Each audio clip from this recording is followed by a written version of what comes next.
오늘부터 수요 예배 한 몇 주간은 재정의 기름 부으심과 재정적인 축복 또 삶의 부여를 이루기 위한 성경적인 원리에 대해서 우리가 한번 살펴보는 시간을 갖도록 하겠습니다. 오늘은 그 첫 번째 시간으로 재정의 기름 부으심 시리즈의 첫 번째 시간, 왜 물질의 번성이 필요한가라는 제목으로 하나님 말씀 전하도록 하겠습니다. 이 땅을 살아가는 사람들에게 물어봤을 때 가장 큰 관심거리 중 하나가 뭐냐라고 물어본다면 돈을 버는 것이라고 할 수 있습니다. 우리 어린 아이들도 마찬가지입니다.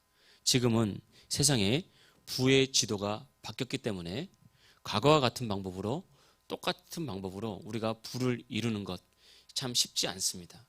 그리고 부를 이루는 새로운 어떤 시대적인 또 흐름이 있기 때문에 우리가 그에 발맞춰서 나가는 것도 중요합니다. 그러나 우리가 꼭 기억해야 될 것은 성경이 부를 이루는, 하나님께서 원하시는 부를 이루는 기본적인 원리가 있다는 것입니다. 그러니까 세상 사람이 부를 이루는 것과 우리 믿는 사람이 부를 이루는 것은 그 목적이 다르고 과정이 다르고 그 결과가 다른 것입니다. 그래서 부를 이룬 것이 중요한 것이 아니라 어떠한 목적으로 또 어떠한 과정을 통해서 부를 이루었으며 주신 부를 어떻게 사용할 줄 아는가, 이것이 먼저 선행될 때 우리가 그리스도인으로서 다른 모습으로 이 땅을 살아갈 수가 있는 것입니다. 하나님은 세상을 창조하시고 사람을 보고 기뻐하셨습니다. 다른 창조물을 만들었을 때는 보시기에 좋았더라 라고 말했지만, 사람을 창조하셨을 때 하나님은 말씀하시기를 보시기에 심히 좋았더라, 매우 좋았다, 아주 좋았다 라고 말씀하시면서 이어서 하나님은 사람들에게 가장 먼저 하신 일이 복을 선포하신 일입니다. 생육하고 번성하여 땅에 충만하라, 땅을 정복하라, 땅의 모든 생물을 다스리라. 이게 경영입니다. 경영. 생육하고 번성하는 것, 땅을 충만하는 것. 하나님께서 이 땅을 주신 농작물, 땅을 아담과 하와는 경작했고, 이 땅에 만드신 나무들이나 또 가축들을 아담과 하와는 그들을 키웠습니다. 이것이 바로 경영인 것이죠. 하나님은 사람에게 하나님을 대신해서 하나님께서 창조하신 모든 피조물과 이 세상을 경영하고 다스릴 수 있는 권세를 주셨는데, 그 권세는 단지 사람의 권세가 아니라 왕적인 권세, 하나님의 권세를 주셨습니다. 그래서 하나님이 이제 아담을 창조하고 난 뒤에 보면 아담은 지금 우리가 살아가는 모습과는 좀 다릅니다. 아담은 그냥 이름을 지어줄 때도 동물이 아담 앞으로 나왔습니다. 지금은 우리가 동물에게 가면 어지간하면 동물이 다 도망가죠. 그러나 아담의 말과 아담의 마음에 품은 뜻에 있어서 동물들도 순종할 만큼 아담에게 주어진 권세는 왕적인 권세였다는 것입니다. 이것은 다시 말하면 아담은 이 땅에서 번성하고 번영을 이루었다는 것, 이것이 바로 하나님의 뜻입니다. 그래서 우리 그리스도인들도 이 땅에서 번영을 이루고 번성하고 물질의 축복을 이루는 것이 가장 기본적인 하나님의 뜻이라는 것을 우리가 알아야 됩니다. 어떤 사람들은 예수 믿고 물질의 복을 얻는 것이 기복신앙이다, 또 잘못된 신앙이다 라고 수많은 유튜브에서 그런 식의 말씀을 전하는 사람도 있고 그런 식으로 말을 하지만 사실은 그렇지 않습니다. 하나님이 아담을 창조하시고 복 주실 때 에덴 동산에 있는 모든 좋은 것이 아담의 것이었습니다. 아담은 차고 넘치는 인생이었다는 것을 꼭 기억하십시오. 처음 창조의 시대와 구약 시대에는 기본적으로 농경사회였습니다. 그리고 이후에 목축업이 발달한 거죠. 그래서 농경시대의 부여와 형통은 농작물을 많이 거두는 것이고요, 목축업 시대에 목축업이 발달하면서 부여와 형통은 소와 양과 같은 가축이 새끼를 잘 낳아서 그런 것이 많은 가축을 거느리는 것, 이것이 당시의 번성과 형통이었습니다. 그러나 이후에 지금 우리가 사용하는 화폐가 생겨난 거죠. 산업시대를 거치면서 주식과 정보통신의 사회가 되었습니다. 특히 지금 이 시대는 더 이렇습니다. 지금 이제 우리가 이제 정보통신 기술뿐만 아니라 AI 기술이 발전하지 않습니까? 조던 피터슨 교수라는 사람이 한 일주일 전에 발표한 어떤 그 자료에 보면 지금 AI 기술이 얼마나 대단하냐면 영화 한 편을 만드는데 그 모든 캐릭터를 만들고 시나리오를 쓰는데 3초 만에 만든다고 합니다. 그래서 조던 피터슨 교수가 자신의 책과 자신의 저술을 인용하면서, 네가 나의 책과 나의 저술을 인용하면서, 조던 피터슨 교수가 쓴 책 중에 인생의 12가지 법칙이라는 책이 있거든요. 13가지 법칙을 성경에 있는 산상수훈과 노자가 쓴 도덕경에 맞춰서 그것을 그 13번째 법칙을 써라 그랬더니 3초 만에 써냈습니다. 그래서 조던 피터슨이 깜짝 놀랐다 그럽니다. 자기가 수십 년에 걸쳐서 완성한 이 책을 지금 AI는 3초 만에 써낸다. 그런데 그 3초 만에 쓴 AI의 글을 보니까 이게 내가 쓴 글인지 AI가 쓰는 글인지 구분이 가지 않을 정도로 지금 AI 기술은 나의 특징과 나의 지식과 모든 것을 다 이루고 있다. 그렇게 말을 했습니다. 세상은 이렇게 급박하게 변합니다. 그래서 이 시대는 대충 보면 많은 사람들이 학교에서 교육을 받고 또 사회에서 직장 생활하든지 장사나 사업을 하는 시대가 되었습니다. 그것이 어떤 디지털 기술이 됐든지 아니면 서비스 기술이 됐든지. 그래서 이 시대에 생육하고 번성하기 위해서는 우리는 직장을 통해서 때로는 장사나 사업을 통해서 우리는 많은 사람들에게 가치 있는 서비스를 제공하고 기술을 제공할 수 있는 능력이 우리에게 필요합니다. 그래서 이 시대에 생육과 번성과 형통은 화폐적인 의미로 재정적인 번성을 의미한다고 할 수 있습니다. 지금은 농사도 다 화폐로 바꿉니다. 많이 쌀 농사를 많이 지어서 다 돈으로 바꾸고 가축을 많이 키워서 다 돈으로 바꾸는 거예요. 그래서 이 시대의 재정적인 번성은 반드시 화폐적인 의미로 물질적인 번성과 연관이 있다는 것을 우리가 알아야 됩니다. 아담이 범죄한 후에 인간은 사탄에게 세상의 통치권을 뺏겼습니다. 또 이런 재정적인 번성과 축복권도 다 뺏겼습니다. 그러나 예수님께서 십자가에 죽으셔서 사망과 지옥의 열쇠를 뺏어서 부활하셨습니다. 그래서 원래 아담에게 있었던 모든 축복을 다시 뺏어 오셨고 이제는 누구든지 예수님을 믿고 거듭나서 하나님의 자녀가 되면 처음 사람인 아담에게 주셨던 생육하고 번성하는 복을 다시 되찾아서 내 것을 만들어 주셨다는 것입니다. 그래서 십자가의 죽음으로 예수님은 우리의 가난을 가져가셨고 그리고 믿는 자에게 부요와 형통을 주셨기 때문에 이 그리스도인들의 삶에 풍성한 부요가 나타나는 것은 하나님의 뜻입니다. 우리가 오늘 읽었던 고린도후서 8장 9절 말씀에는 이 뜻이 명확하게 나와 있습니다. 우리 주 예수 그리스도의 은혜를 너희가 알거니와 부요하시노서 너희를 위하여 가난하게 되시면 그의 가난함으로 말미암아 너희를 부요하게 하심이라. 우리를 부요하게 하는 것, 우리의 가난을 가져가셔서 우리를 부요하게 하시고 형통하게 하신 것, 이것이 하나님의 뜻입니다. 여러분 이 땅을 살면서 반드시 부요와 형통을 이루시길 축복합니다.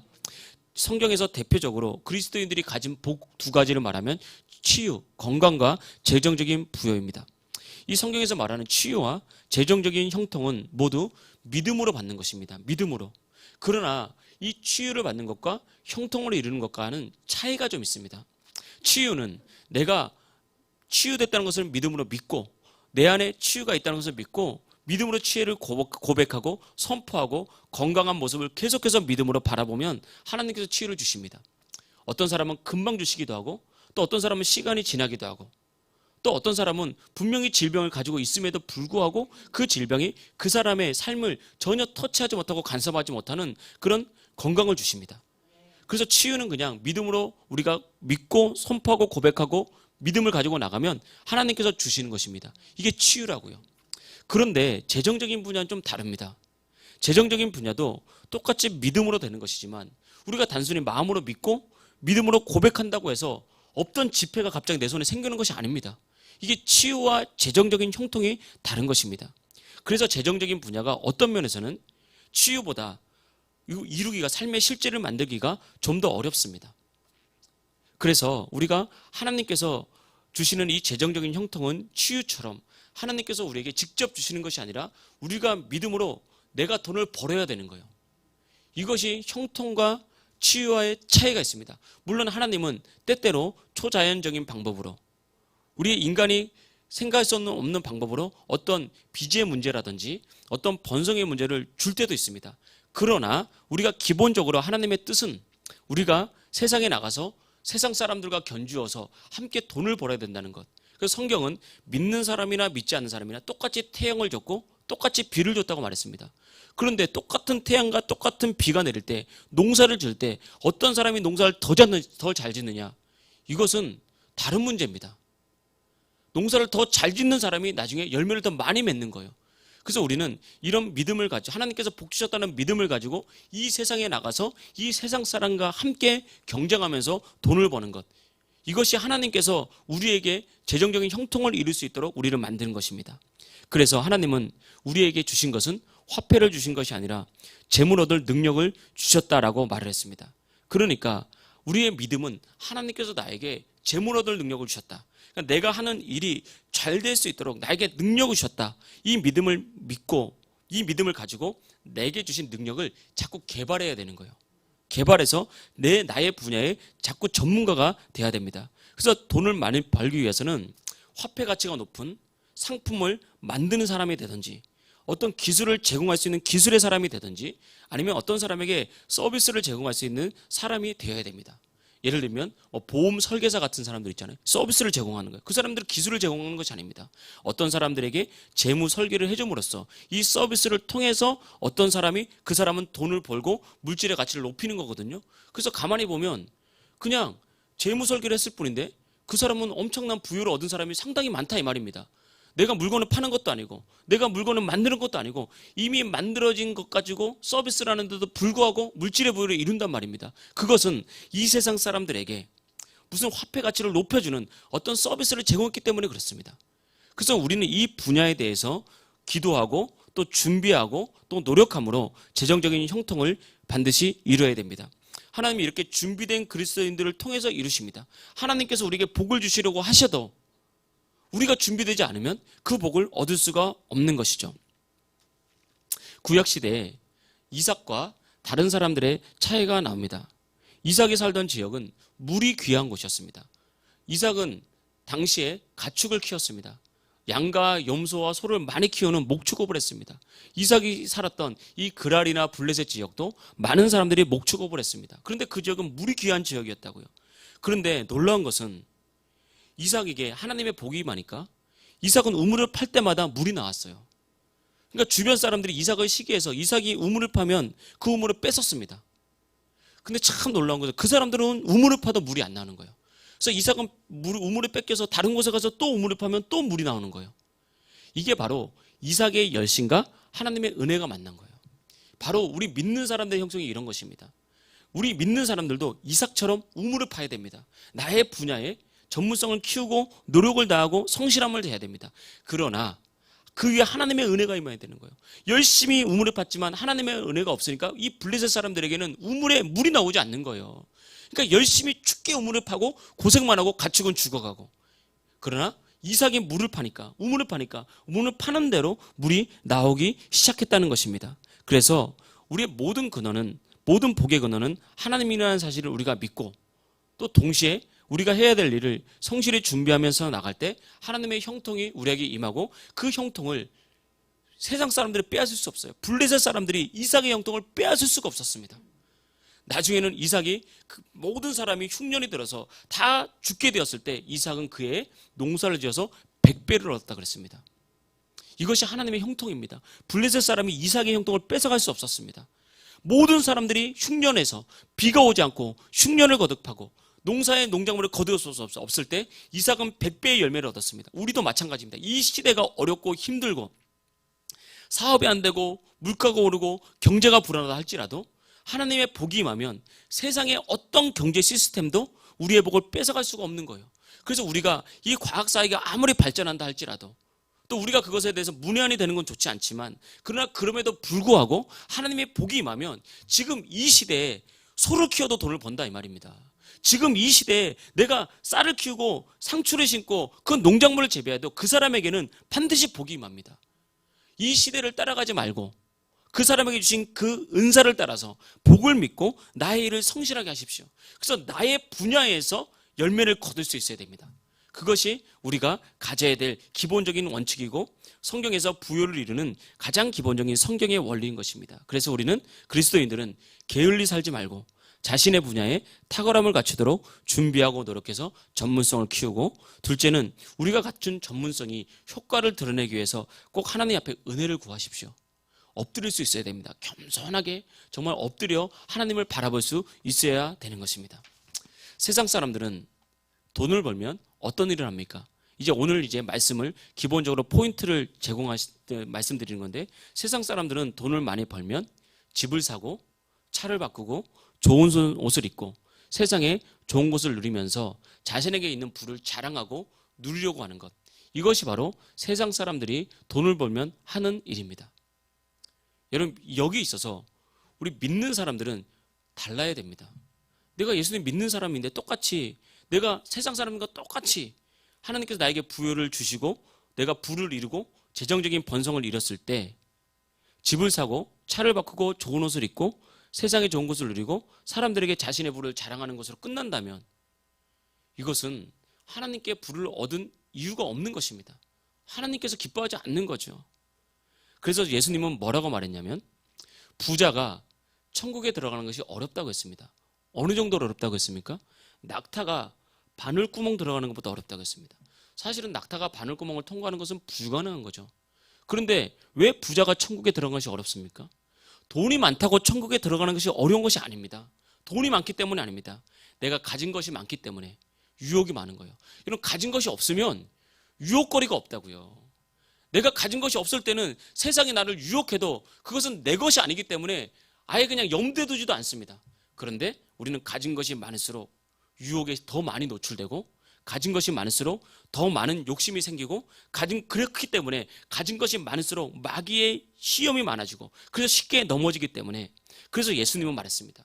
많은 것을 가지고 있으면 그 유혹을 이기기가 참 어렵기 때문에 그것을 이기는 사람이 너무 적기 때문에 많은 것을 가지면 세상 사람과 똑같이 살아가기 때문에 그 사람은 천국에 들어가는 것이 낙타가 바늘구멍 들어가는 것처럼 그만큼 어려운 것이다. 그러면서 이 말은 무슨 말입니까? 너희들이 번성과 부여를 이룰 수 있는 신앙의 준비를 할 때만 번성을 구하라는 거예요. 그 믿음을 가지라는 것입니다. 그렇지 않으면 많이 벌었다는 그 물질 때문에 우리 인생이 망하는 것입니다. 우리가 성경 통독을 했잖아요. 성령 주님께서 심지어 뭐라고 말했습니까? 내 눈이 범죄하거든 차라리 오른 눈을 빼버리고 천국에 가는 것이 낫다. 내 손이 범죄하게 하거든 차라리 그 손을 잘라버리고 천국에 들어가는 것보다 낫다. 그 정도로 주님 말씀하셨습니다. 그러니까 여러분 돈을 벌고 재정적인 번성을 이루기 위해서 말씀대로 물질을 사용할 수 있는 준비와 자세를 먼저 가지십시오. 이것이 정말 중요합니다. 저는 그런 걸 많이 봤습니다. 지금까지 신앙생활을 하면서 신앙생활 열심히 잘했는데 인류대학 간으로 예수님을 떠나는 거예요.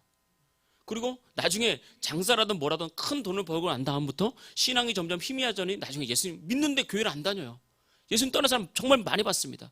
이렇게 세상의 성공이 정말 많은 사람에게 큰 유혹거리가 되고 시험거리가 돼서 결국은 그것이 재물이 재앙이 되는 그런 것을 많이 보았습니다. 그래서 우리는 이것을 먼저 준비해야 되는데 그럼 우리는 본론적으로 왜 물질의 번성이 필요한가? 나는 왜 하나님께 내가 물질의 복을 달라고 기도하는가? 내가 물질의 복을 받고 난 뒤에 세상 사람과 똑같은 사고방식으로 똑같은 삶의 모습으로 살아가지는 않는가를 점검하면서 첫 번째 체크해야 될 것은 청지기가 되라는 것입니다. 청지기. 여러 번 말씀드렸죠. 성경을 보면 우리가 이제 신약 성경 통독할 때 이 마태, 마가, 누가복음이 거의 비슷한 내용들이 많잖아요. 보면 동일하게 반복되는 내용 중에 하나가 바로 이 청지기입니다. 성경에 보면 주인이 종들에게 자신의 돈을 맡기거나 아니면 밭을 맡기고 농사를 짓게 한 뒤에 먼 타국으로 떠나는 이야기들이 여러 번 나오죠. 그리고 난 다음에 주인이 떠나고 나면 이 종들, 청지기들은 뭘 해야 되죠? 돈을 벌고 농사를 짓기 위해서 주인의 돈을 가지거나 주인의 밭에서 땀 흘려 수고하고 노력합니다. 주인이 하는 것이 아닙니다. 청지기나 종들이 땀 흘려 수고하는 거예요. 그리고 그 결과 돈을 많이 벌었어요. 농경의 소출을 많이 얻었어요. 그럼 그거 누구 것입니까? 내가 땀 흘려 수고했다고 종이나 청지기의 것이 아니라는 것을 우리가 기억해야 됩니다.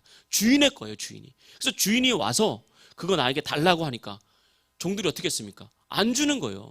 내가 수고해서 내가 얻은 건데, 내가 땀 흘려서 내가 얻은 건데, 내가 주인에게 주는 게 아깝다는 거예요. 그래서 주인이 종들을 보냈더니 그들을 심히 때리고 나중에는 자기의 아들까지 보냈더니 아들을 죽이진 그런 사건들이 성경에 얼마나 많이 나옵니까? 이게 바로 청지기 정신을 잃어버린 청지기들과 종들의 모습입니다. 그 결과 그 주인이 어떻게 했습니까? 그 주인이 군대를 보내거나 자신의 능력으로 그 종들을 심히 질책하고 심판하고 때로는 죽이고 진노하고 심판하면서 그것들을 다 빼앗아서 다른 사람에게 맡기고 있지 않았습니까? 그러면서 우리에게 했던 말이 무엇입니까? 그러면서 우리에게 하는 말이 무엇입니까? 이거 니네 게 아니라 내 거다. 나의 뜻대로 하기를 원한다. 그래서 우리가 신앙생활 할 때 물질의 번성을 이루기 위해서 첫 번째 우리가 1순위로 우선순위를 가져야 되는 것은 내가 왜 물질의 복을 받아야 되느냐? 주인을 위해서 사용하기 위해서. 이게 1순위가 돼야 됩니다. 그러면 성경에 뭐라고 했습니까? 있는 자는 더 풍족하게 되는 거예요. 이게 청지기의 원리예요. 근데 내 것을 아끼려고 하나를 지키고자 하나를 갖고 있는 사람은 그 있는 것마저 빼앗긴다 그랬습니다. 여러분, 있는 것마저 빼앗기는 인생이 될 것인지, 아니면 받아서 더 풍족한 인생이 될 것인지, 이것은 우리의 태도에 달려 있는 거예요. 그래서 여러분, 물질적인 번성을 이룰 때 첫 번째, 내가 하나님의 영광으로 해서 물질에 복을 주십시오. 왜 솔로몬이 지혜를 얻었습니까? 솔로몬이 지혜를 얻은 것은 자신의 왕위를 견고하게 위해서 지혜를 구한 것이 아니라 하나님의 나라와 하나님의 의를 위해서 지혜를 구했더니 부귀 형통이 따라온 거예요. 항상 하나님은 우리가 이 원리를 정확히 가지고 있어야 되는 것입니다. 청지기라는 말은 주인의 것을 대신 맡았다는 뜻이고, 주님께서 원하실 때 주인의 것이니 언제든지 주님께서 쓰십시오라고 드리는 것, 이것이 청지기예요. 내 것을 주님께 드리는 것이 아닙니다. 우리가 가지고 있는 믿음은 주님께서 나에게 주신 것을 다시 주님께서 원하시는 때에 돌려드리는 거예요.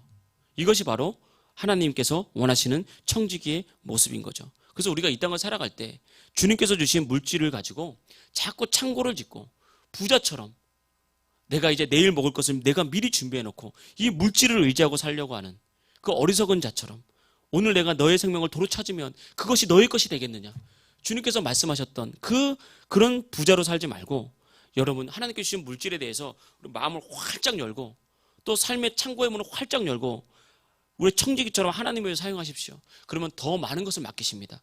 그것이 더 큰 물질의 복을 가는 거예요. 그래서 여러분, 하나님께 100만 원을 맡겼을 때 그 100만 원을 하나님을 쓸 수 있는 사람에게는 나중에 1000만 원을 맡기고요. 그 1000만 원을 맡겼을 때 하나님께서 하나님의 영광을 쓸 수 있는 사람에게는 나중에 1억을 맡기고, 나중에 100억을 맡기고, 나중에 수많은 일들을 맡기는 것입니다. 그의 권세도 커지는 것입니다. 그래서 우리에서 이 사실을 꼭 깨닫고 항상 청지기 의식을 잊지 마십시오. 그러면 우리가 청지기로서 하나님을 위해서 물질을 사용할 때, 그럼 구체적으로 그 물질은 어떻게 사용해야 되는가? 3가지를 말씀드리겠습니다. 첫 번째, 그리스도의 몸된 교회와 복음을 위해서 재정을 사용해야 됩니다. 교회는 그리스도의 몸입니다. 그리고 우리가 이 땅에서 예수님의 일을 대신해서 우리가 하는 일이 바로 교회입니다. 그래서 교회는 예수님이 했던 일을 그대로 하는 거예요. 가장 기본적으로. 교회의 기본적인 원리는 무엇입니까?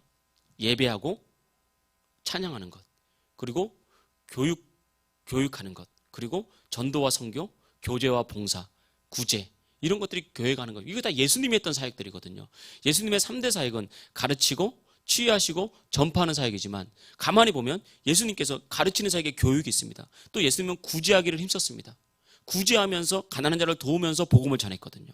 그래서 항상 그리스도의 몸된 교회에서 재정을 사용하는 것, 이것이 굉장히 중요합니다. 교회는 이 땅에서 예수님을 대신해서 예수님의 사역을 행하는 거룩한 공동체입니다. 그래서 교회가 힘있게 세워지도록, 교회를 통해서 영혼이 구원되고, 교회를 통해서 영혼이 돌봄을 받고, 영혼이 세워지고 복음이 증거되는 일에 재정을 충분히 사용하도록, 여러분, 내가 이 일을 해야 되니까 복 주십시오. 내가 이 일을 해야 되니까 나에게 복 주십시오. 그래서 여러분, 이 일을 위한 복을 구하십시오. 그래서 세상 사람들이 물질의 복을 많이 벌면 제일 먼저 집을 바꾸고 차를 바꾸고 옷을 바꾸고 여러 가지 세상 것을 누릴 때 우리는 우선순위가 달라야 된다는 것입니다. 그것을 사지 말라는 것이 아니에요. 그거 다 주신다니까요. 넘치도록 주십니다. 우리가 상상할 수 없을 만큼 더 큰 복을 주십니다. 그것을 믿으십시오. 우선순위를 항상 이렇게 가져가면 하나님께서 여러분에게 더 많은 것을 맡기십니다. 그래서 세상의 사람들과 물질의 흐름을 달리 하십시오. 달리. 세상의 사람들은 물질의 복을 가지고 세상을 향해 나간다면 주님을 향해서 달려오십시오. 그러면 그 나머지 것들, 주님께서 세상 사람들이 이길 수 없고 감당할 수 없도록 놀라도록 그 일을 여러분의 삶에 번성을 이루게 될 것입니다. 그래서 첫째는 그리스도의 몸된 교회에서 재정을 사용하시고, 두 번째는 복음을 전하는 자들을 후원하기 위해서 하나님께서 물질의 복을 주시는 것입니다. 예수님께서 사역하실 때 예수님께서 사역에 집중할 수 있도록 예수님을 후원하는 사람이 있었습니다. 성경을 보면 예수님이 가만히 보면 이런 말씀 많이 하셨거든요. 여우도 굴이 있고 또 참새도 제 집이 있으되 인자는 머리 둘 곳이 없다. 이거는 예수님이 가난하다고 말하는 것이 아닙니다. 이건 예수님은 이게 무엇을 말하는 것입니까? 진짜 집이 없어서 머리 둘 곳이 없다는 것이 아니에요. 이것은 예수님의 마음을 의탁할 데가 없다는 거예요. 내가 이 복음을 위해서, 내가 너희를 위해서 생명과 내가 내 목숨을 주러 왔기 때문에, 내 일에 내가 최선을 다하기 때문에 내 마음, 이 세상에 마음 둘 것이 아니라는 거예요. 이 세상은 이런 의미입니다. 예수님의 사역에 있어서 보면 예수님은 언제나 풍성한 사역을 하셨습니다. 어느 정도로 풍성했냐면 마리아가 자신의 향료 옥합을 예수님의 머리에 부을 때 제자들은 이게 너무 큰 돈이니까 돈으로 바꾸면 이걸 돈으로 바꿔다가 가난한 사람에게 줘야 되지 않겠습니까? 라고 말할 때 아니다. 그냥 둬라. 나를 위해서 좋은 일을 했다. 오히려 그건 허비한다고 생각하지 않았습니다. 잘 보십시오. 우리가 하나님께 물질을 드리고 복음을 전하는 자를 후원하는 것은 절대 허비하는 것이 아닙니다. 이것은 하나님의 큰 일을 이루는 것입니다. 그래서 예수님의 사역에는 언제나 풍성함이 넘쳤습니다. 먹을 것이 없을 때 기도했더니 오병이어의 축복, 넘치는 축복이 있었습니다. 남자만 5,000명, 여자까지 하면 2만 명. 여러분, 우리가 그 사람들 밥 한번 대접하려고 2만 명을 한 번에 하려면 얼마나 많은 물질이 필요합니까? 이건 하나님의 기적으로 이런 것이지만 예수님이 가는 곳에는 항상 이런 번성과 부요가 있었습니다. 어떻게 있었습니까? 예수님을 후원하는 믿음이 큰 사람들이 있었다고요. 특히 성경을 보니까 예수님을 후원하는 많은 사람들 중에 참 신기한 게 여성들이 많았어요. 그 가만히 보니까 남성들은 복음을 힘있게 전하는 일에 예수님과 구체적으로 동력을 했고 여성들은 예수님을 도왔단 말입니다. 그 일을 할 수 있도록. 또 당시에는 남성 중심 시대잖아요. 그러니까 여성들이 지금하고 시대가 달라서 뭘 힘있게 하려고 해도 할 수 없었던 시대였습니다. 근데 지금은 좀 다르죠. 남성이나 여성이나 같은 기름 부으심, 같은 은혜를 가지고 우리가 주의를 하는 거거든요. 그런데 어찌됐건 물질로 후원을 하고 장소를 제공하고 먹을 것을 제공하면서 복음 증거하는 일이 풍성할 수 있도록 필요한 모든 것을 넘치도록 후원을 했다는 것을 알 수 있습니다. 또 바울이 복음을 전할 때 바울이 이 선교사에게 성공할 수 있었던 크게 세 가지 어떤 요소가 있습니다. 첫 번째는 바울이 선교를 할 때 성령께서 큰 능력으로 도우셨습니다. 둘째, 바울은 복음을 향한 열정이 있었습니다. 자신의 목숨조차 아끼지 않는 복음에 대한 열정. 마지막 세 번째는 바울을 돕는 여러 사람들이 있었습니다. 특별히 물질적으로는 여성 사업가 루디아가 있죠. 빌립보에 처음 갔을 때 하나님께서 이 루디아를 준비시키셨다고요. 그러니까 예수님의 말씀에 따라서 바울은 항상 후원을 받고 생활을 했고 또 바울이 직업이 있었습니다. 텐트 치는 직업이 있었다고요. 원래 유대인들은 다 직업을 하나 갖게 만들었거든요.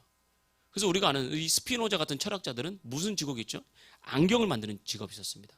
그래서 사실은 유대인들이 지금 우리가 세공 기술하면 독일과 일본을 말하지만 또 시계 같은 경우는 스위스를 말하지만 사실은 유대인들이 아주 이 정밀한 기술에 상당히 기술을 갖고 있는 사람들이거든요. 하여튼 그렇게 했는데 텐트 치는 직업을 가지고 텐트를 치면서 돈벌이를 해가면서 사역을 했다고요. 그런데 루디아가 가만히 보니까 그렇게 해서는 복음이 효과적으로 들어갈 것 같지 않은 거예요. 힘있게 복음을 전해야 되는데 전심으로 온 삶을 다 드려도 부족할 것 같은데 그 일을 하고 있으니까 안 되겠다 싶은 거예요. 그래서 루디아가 사업가 있잖아요. 당시에 성경에는 자주장사라고 말은 나왔는데 지금으로 말하면 패션업 내지는 어떤 원단 사업. 원단도 있잖아요. 남성 양복 그러면 남성 양복에 원단이 있지 않습니까? 예를 들면 명품, 에르메질도 제냐 이러면 남성 양복 한 벌에 500만 원 막 그런다고요. 그게 아주 대단한 것이 아니라 그 원단 자체가 고급이기 때문에 그렇거든요. 그 왜 그렇습니까? 이 루디아도 마찬가지 이런 원단 사업을 하는 패션업에 종사하는 큰 손이 큰 사람이었습니다. 이 루디아가 자신의 물질의 문을 열어서 이 바울을 후원했다고요. 바울의 선교 사역뿐만 아니라 바울의 먹을 거, 입을 거, 또 바울이 생활하는 모든 것에 관심을 가지면서 바울을 후원했습니다. 그래서 성경을 가만히 보면 이 루디아를 소개할 때는 언제나 바울의 후원자로 소개하고 있습니다. 다른 걸로 소개하지 않고 있어요. 얼마나 바울에게 이렇게 충성되이 물질로 후원을 했다면 이런 일이 있었습니까? 바로 이것입니다. 우리가 물질의 번성을 이루어야 되는 이유는 복음 전하는 자들을 후원하는 거예요. 첫 번째로 교회적으로 보면 이런 목회자를 후원하는 것입니다. 교회적으로 후원하는 것도 있겠지만 개인적으로 목회자를 사랑하고 후원하는 것은 상당히 중요합니다. 이것은 마치 목회자가 성도들 잘해라 이런 차원이 아닙니다. 자꾸 사람들은 그렇게 오해를 해서 마귀에게 자꾸 틈을 열어주는데 그것이 아닙니다. 여러분 목회자의 생활과 삶, 이 사역뿐만 아니라 그에게 관심을 갖고 그들에게 후원하는 것, 이것이 우리가 물질적인 성도들의 번성을 이뤄야 되는 이유입니다. 이것이 굉장히 중요한 거예요. 그리고 교회를 통해서 선교사에게 확장돼야 됩니다. 복음을 들고 나가는 사람들 있잖아요. 선교사님들도 있고 또 우리보다 더 작은 교회들도 있고 이런 데 있어서 보다 우리가 효과적으로 복음 사역자들을 후원하기 위해서 물질적인 번영을 이뤄야 되는 것입니다. 그래서 여러분 물질적인 번영을 이룰 때 첫째는 내가 주의 몸된 교회를 세우는 것, 그리고 몸된 교회를 내가 힘있게 세우는 것, 그래서 더 나아가서 우리 교회가 보다 더 복음 사역을 잘하기 위해서 교회 건물을 짓고 때는 교회 건물을 사기도 하고 이런 식의 꿈을 가지고 물질의 번성을 이루어야 되고요. 또 더불어 우리가 또 목회자의 어떤 목회자 또 선교사 또 교회를 통해 복음이 증거되는 것에 힘있게 우리가 물질로 섬기기 위해서 물질의 번영을 이루어야 됩니다. 이게 두 번째 원리고요. 세 번째, 우리는 왜 물질의 번성이 필요하고 왜 돈을 벌어야 되는가? 성경을 보면 가난한 사람들을 구제하고 돕기 위해서 그렇습니다. 성경은 우리에게 도움을 받기보다 도움을 주는 인생이 복된 인생이라고 했습니다. 사람 참 중요합니다. 여러분, 도움을 받는 것, 그러니까 이게 섬김과 도움을 받는 것은 다릅니다. 여러분, 우리가 목회자를 섬길 때 이게 내가 나았으니까 목회자를 돕는다고 생각하면 안 됩니다. 목회자가 힘드니까 돕는다, 그게 아닙니다. 목회자의 사역을 후원하는 거예요. 목회자를 섬기는 거지, 이건 돕는 것과 좀 차원이 다릅니다. 불쌍하고 가난하니까 돕는 게 아니라는 것입니다. 그런데 우리가 성경을 보면 하여튼 어쨌든 간에 도움을 받기보다 도움을 주는 인생. 그래서 여러분, 도움을 줄 때 여러분 큰 마음이 넓게 있는 큰 사람이 되십시오. 그런 큰 사람이 되는 것이 복된 인생이라고 말했습니다. 그래서 성경은 주면 없어지는 것이 아니라 오히려 더 흔들어 차고 넘쳐서 배가 돼서 돌아온다고 했거든요.